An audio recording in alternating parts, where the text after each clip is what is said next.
YouTube, today, man, I'm gonna give y'all the reason why I bought my 340 BMW I at 22. Let's get straight to it. So I'm gonna start it off with a brief backstory or just whatever you can say, man. But before this car, I had a '07, I had a E90 328. And I always been into cars. Like before that car, my first car was a 6th gen Civic. So cars always been something I'm really interested in, but I got the E90 right before I moved to college, and I bought that. I could have went with the 335, but I just wanted something reliable that get me through college, and that I feel like at the time that was fit for me. So I really had that for a long time. But the last 6 months, life has really changed. I'm about to graduate, so it's really a big time, and I found a really good job. I'm working full time, finishing up with school, and then I do photography. My photography in the last 3 months, man, I'd say it really exploded for real. And so just between those two things, I had been saving for a long time, and the timing was right. And so I knew it was time for me to upgrade a car, and it was really between I really like all cars. Obviously, I own a BMW, so I'm more biased towards that. But cars I was looking at, the biggest contender was the E92 M3. That's the one with the V8, and I didn't choose that one, obviously, because of reliability issues, and just with a certain fact that that's a $10,000 motor. So it's just like, the B50 obviously is over that one. What was my other competitions that I was thinking about? The Camaro SS around 2015. Obviously a V8. I didn't choose that one because insurance it's literally double or triple this car. So that wasn't it. Scat Pack, same situation. Really, all the V8s, it just, timing on that ain't good for me, being 22. And I have a ticket on my record, so that wasn't fit. And then European wise, wasn't any European. The only really European car I was thinking about over this one was that E92 M3. And I was really thinking about it because I could have got that car for cheaper, got the rod bearings done, and it would still been cheaper than this car. But like I said, man, reliability, miles per gallon, all that, it would have been a bad decision. So this is like the most important part. Why did I choose specifically the B58? Or the 340i, you can say whatever you want to say, man. I chose this car, first of all, because of the reliability. Well, I'm going to say all the reasons, really. The reliability, the way it looks, the power, the aesthetic. Like, when I say everything about this car is really, like, it's really nice, I ain't gonna lie. So, what should I start off with? I mean, I'm not really sure what to start off with, honestly. It's kind of a random video. I'm new to YouTube, I'm trying. But obviously, this is a reliable car. It's got the inline 6-twin turbo. B58, it's been notable in the car community. It's really tunable. I probably won't push it too hard until probably a long time from now. I'll probably do, it's a couple things I'm going to do to it, just like the E90 and my Civic. Obviously, I'm going to make the car look nice, and then I know I'm going to do a little exhaust and probably tune. So, obviously, that'll come in the future. And then, so when the day came, how did I know that I was ready? I knew I was ready because I had been saving for so long. And then I finally made my decision, cool, I want a 340i or a 440i, which is just a two-door version of this. And so I was searching, and there was about, I'll say definitely 3 good contenders. The car really isn't out there that much. It's really only like 30 probably posted. And, half of them aren't even good contenders. But there was probably 3 that I looked at. Actually, this was the only car I really even went and test drove. I knew this car was number one, had under 100,000 miles. This car was a one-car owner. It was in one accident, but it was super minor, like no problems. And then the Carfax, it had really good maintenance history, so consistent oil changes, tires, all the good stuff. It was kept up really good throughout the years, so that really did it for me. I test drove the car. And one thing and another thing, it was a plus, the red seats. They could have been black, peanut butter, whatever. I still would have got the car, but it having red seats, that does make it a plus. And then the manual transmission and the steering wheel, man. And I said if I was gonna get a 340 or 440, it had to have this steering wheel because, like, man, I feel like the base steering wheel, if you know what I'm referring to, it looks like the one in the E90 is basic. And if I'm gonna upgrade, I'm gonna upgrade. I went from the E90 to this, the F30. That's a big difference. And man, so far I've owned it for about a week and daily driving it, it's really great. I'm not gonna lie. The manual transmission can get annoying a little bit if you're in traffic, but I'm used to it. My first car was a manual, so it really ain't nothing for real, honestly. Yeah. So boom, if you're my age, I mean, really, I'll say if you're under, I'm 22, but if you're under 20 or 25, insurance is gonna be an issue. I found Geico, and that saved my life. That was the only reason I was able to, I pulled the trigger on getting the car.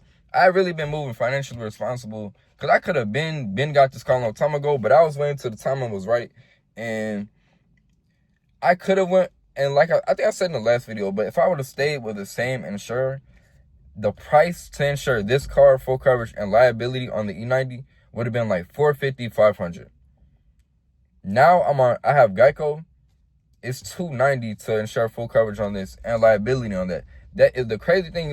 I was paying $280 just for liability on the other car. So I'm paying $10 more to fully insure a car and have liability. And so it was a good deal. I mean, oh yeah. And so work on your credit, man. I started working on my credit since I was 18. I'm currently 22. Credit game was crazy. So I got the loan through Navy Federal. I put 20% down still because I had the money to give to them, so I wanted to. But through Navy Fed, I'm at a 6.2 interest rate, which is like, for a car that's 9 years old, at my credit age, that's as best as it's gonna get. When I went there, they said, "Oh, let's run your credit through 35 different banks." I said no, and I told them I had Navy Fed because you're not beating that rate. They're just not. 6.2% interest rate that's about as best rate as it's gonna get. Man, this car is gonna be the start. I've always wanted to do YouTube, and I didn't want to just start it by myself, which I'll do videos on my own without the car, but this gives me the motivation to start, because I can easily make videos on this car like I'm doing right now and just move from that. I mean, with my photography, it's a better look.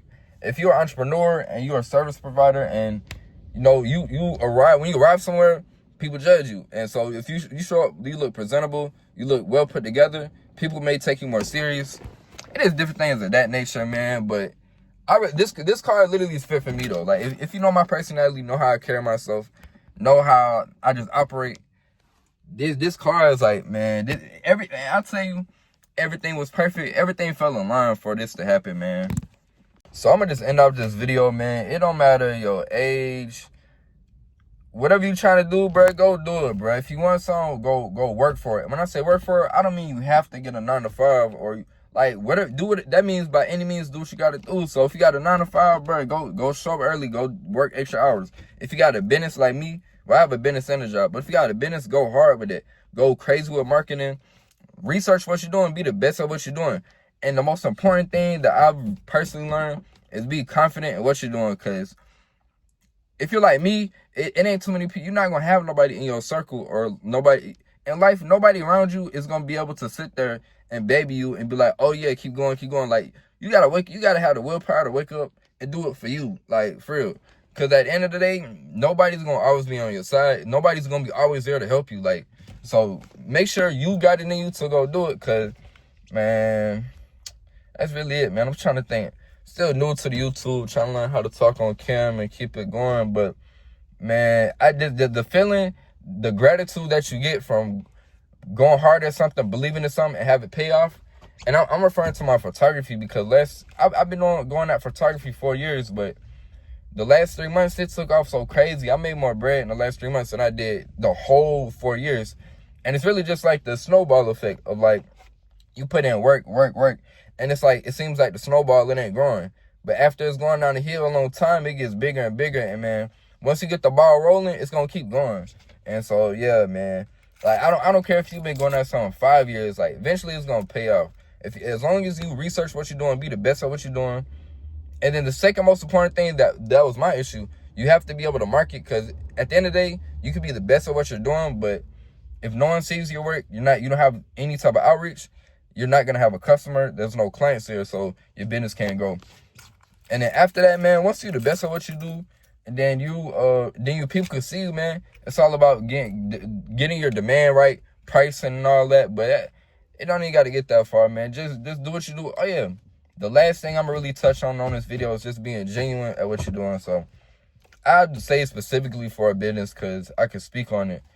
If you you got to enjoy what you're doing. Just be genuine as a person. Like, if you're doing something for money or for any type of benefit of it, for basically for the wrong reason, you're not going to want to do it. And good things just not going to come from that. I genuinely enjoy photography. I genuinely enjoy meeting people. I genuinely enjoy making people feel comfortable in the moment. I generally like everything about that I enjoyed. So it was never about no money. It was never pressed or anything like that. I always try to be on time and just be presentable to people and just be a good person. And I feel like it shows. I feel like it's a lot of people who I met through photography who are now lifelong friends, or maybe even if we're not friends, they're still long-time supporters. I did a grad shoot for somebody. I'm not gonna speak too specifically, but I did her grad shoot, and then still to this day, we don't hang out, we don't speak, but she shows so much support on my photography, and it's like, dang, like she showed more support than my friends, and that's not a shot at my friends. It's just like, you know what I'm saying? Just being genuine, that's what comes with it. You're gonna meet people with good energy and they're gonna be around, and it's just good to have people like that, man. And it's good to run a business and just to go about life genuinely. So yeah, man, I'm still new to the YouTube stuff. I don't even know how long this video was. I'm just trying to get content out so I can get the ball rolling. And yeah, man, it's been about 1 week. I love this car to death. Obviously, plan to have the car for a long time, plan to do a lot of things to the car, and I look forward to that. Hopefully y'all could stick around. You can share the video, like the video, whatever, man. But more things on the way for sure too, man. I got this degree coming less than a month, so just trying to be successful. Got a lot going on, but we all gonna get through it, man.